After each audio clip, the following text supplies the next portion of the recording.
Fala, povo de Deus! Então, galera, hoje vamos começar a série da mensagem Vencendo as Trevas Interiores.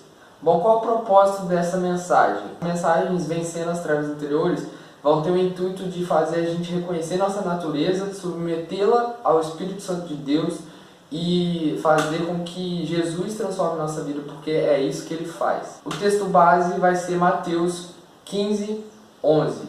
O que contamina o homem não é o que entra na boca, mas o que sai da boca é isso que contamina o homem. Versículos 18 e 19 também vão ser os complementares aí. Mas o que sai da boca procede do coração, e isso contamina o homem. Porque do coração procedem os maus pensamentos, mortes, adultérios, prostituição, furtos, falsos testemunhos e blasfêmias.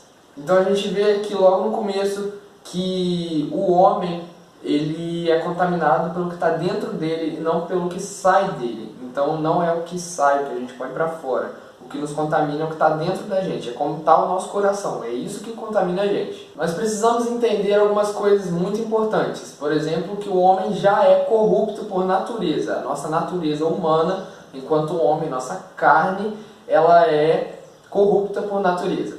Em Gênesis 6, versículo 5, diz o seguinte: E viu o Senhor que a maldade do homem se multiplicara sobre a terra, e que toda a imaginação dos pensamentos de seu coração era só má continuamente. Ou seja, só tinha maldade. Deus percebeu que só havia maldade no homem e que a maldade se multiplicou sobre a terra. Então, os homens iam se multiplicando e a maldade com eles ia se multiplicando.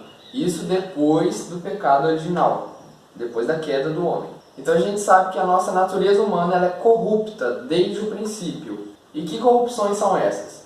Gálatas 5, versículos 19 até o 21 vai nos dizer: Porque as obras da carne são manifestas, as quais são prostituição, impureza, lascívia, idolatria, feitiçarias, inimizades, porfias, emulações, iras, pelejas, dissensões, heresias, invejas, homicídios, bebedices, glutonarias e coisas semelhantes a essas, acerca das quais vos declaro, como já antes vos disse, que os que cometem tais coisas não herdarão o reino de Deus. Cara, isso é muito pesado. O que Deus quer da gente então? Não ameis o mundo, nem o que no mundo há. Se alguém ama o mundo, o amor do Pai não está nele. Porque todo o que há no mundo, a concupiscência da carne, a concupiscência dos olhos, a soberba da vida, não é do Pai, mas do mundo. E o mundo passa e a sua concupiscência, mas aquele que faz a vontade de Deus permanece para sempre. Então a gente já sabe que Deus quer que a gente faça a vontade dele. A gente sabe exatamente o que a gente deve fazer. Não amar as coisas do mundo e amar as coisas de Deus. Porque no mundo está a concupiscência dos olhos e a concupiscência da carne. Ou seja, os nossos pecados, aquilo que atrai a gente para o mal mesmo. Filhinhos, ninguém vos engane. Quem pratica a justiça é justo, assim como ele é justo. Quem comete pecado é do diabo, porque o diabo peca desde o princípio. Para isto o Filho de Deus se manifestou, para desfazer as obras do diabo.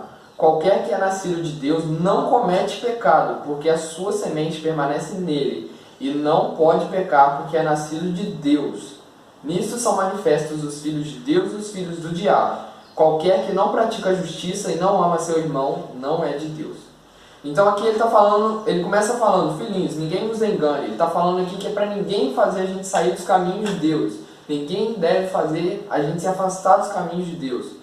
Bom, e depois ele fala que quem comete pecado é do diabo. Aí depois você vai ouvir que, na Bíblia também, que o cristão ele não vive na prática do pecado. Sim, nós temos uma natureza pecaminosa. Beleza, mas isso não quer dizer que você deve sentar na sua poltroninha e se acomodar com o pecado. Porque a Bíblia também diz, onde abundou o pecado, superabundou a graça. Ou seja, é maior, a graça é maior, muito maior, infinitamente maior do que o pecado.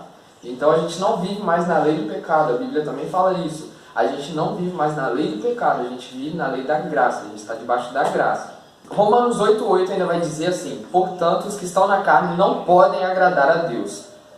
Então a gente já viu que a nossa natureza é pecaminosa, que a gente não deve andar na prática do pecado apesar disso, mas que todo mundo que está na carne, todo mundo que vive de segundo a carne, que satisfaz seus próprios desejos, que não coloca o Senhor em primeiro lugar na sua vida, ele não pode agradar a Deus. O que Deus espera de nós então? O que Deus quer que nós façamos então? Vamos de novo na palavra em Romanos 6 agora.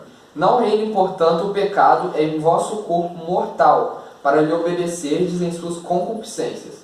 Nem tampouco apresenteis os vossos membros ao pecado por instrumentos de iniquidade, mas apresentai-vos a Deus como vivos dentre mortos, e os vossos membros a Deus como instrumentos de justiça, porque o pecado não terá domínio sobre vós, pois não estáis debaixo da lei, mas debaixo da graça. Rogo-vos, pois, irmãos, pela compaixão de Deus, que apresenteis os vossos corpos em sacrifício vivo, santo e agradável a Deus, que é o vosso culto racional.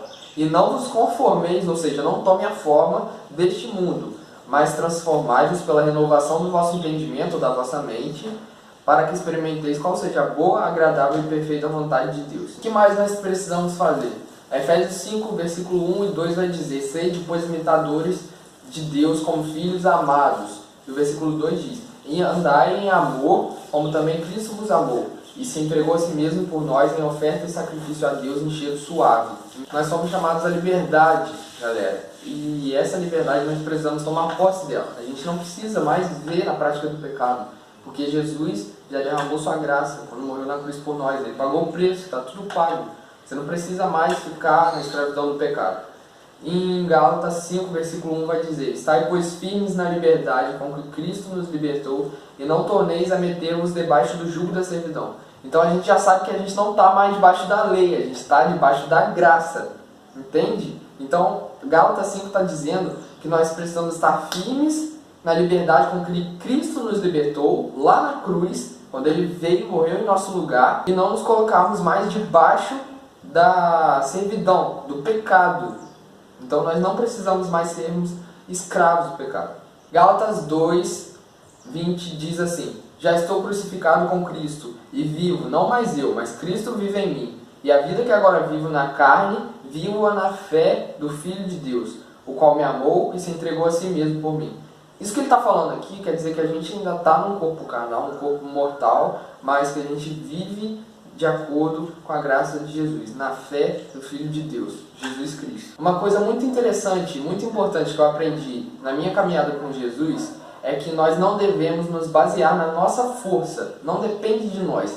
Porque quando a gente se baseia na nossa força, não, vou agradar a Deus, vou servir a Deus, vou fazer o que Deus quer, eu vou deixar de pecar, porque eu quero agradar o coração de Deus, e a gente começa a se basear na nossa força, no que a gente pode fazer, a gente não sai do lugar. A gente não consegue agradar a Deus fazendo isso, porque a gente não tem força para isso. Em 1 João 4, versículo 10, vai dizer: nisso consiste o amor, em que Cristo nos amou. Não em que nós tenhamos amado a Deus, mas em que Cristo nos amou e entregou o seu Filho como propiciação pelos nossos pecados. Então, o que João está dizendo aqui é que Cristo nos amou primeiro. Ele nos amou, e é na medida desse amor que nós devemos nos basear.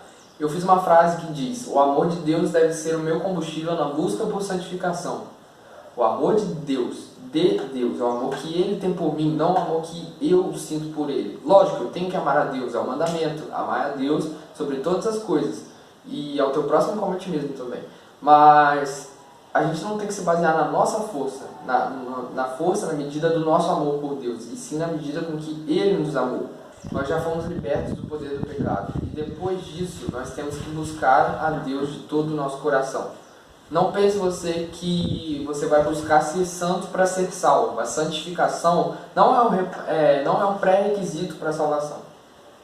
Entende? Em Hebreus 12, 14 diz: segui a paz com todos e a santificação, sem a qual ninguém verá a Deus. Mateus 26, 41 diz: vigiai e orai, para que não entreis em tentação. Na verdade, o espírito está pronto, mas a carne é fraca. E Tiago 4,7 ainda nos diz: sujeitai-vos, pois, a Deus, resisti ao diabo e ele fugirá de vós. Tá vendo o que a Bíblia está falando? É para a gente colocar sempre Deus em primeiro lugar, é na medida do amor dele por nós. Assim, nós conseguimos vencer toda e qualquer dificuldade, todo e qualquer pecado. E a gente precisa quebrar essas trevas que tem dentro de nós, porque nossa natureza é pecaminosa, a carne é fraca. E se a gente não alimentar nosso espírito, não nos entregarmos a Jesus, que é o único caminho, verdade e vida que nos leva ao Pai, não tem jeito pra gente. Entende? Porque em Efésios 5:8 diz assim: porque no outro tempo erais trevas, mas agora sois luz no mundo, andai como filhos da luz. Então a gente era trevas, mas Jesus veio, restituiu a gente, nos reconciliou com Cristo e tirou a gente das trevas e nos trouxe para a luz. Em 1 Pedro, se não me engano, vai dizer que Deus nos transportou do reino das trevas para o seu reino de maravilhosa luz. Efésios 4:24 ainda nos diz assim: e vos revistais do novo homem, que segundo Deus é criado em verdadeira justiça e santidade.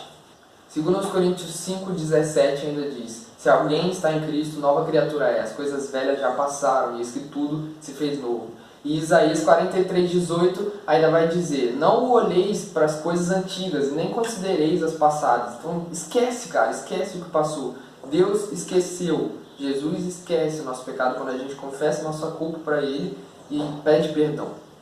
Então nós temos que destruir essas trevas, sendo soldados de Cristo Jesus, porque só Ele é o caminho, a verdade e a vida que nos leva a Deus.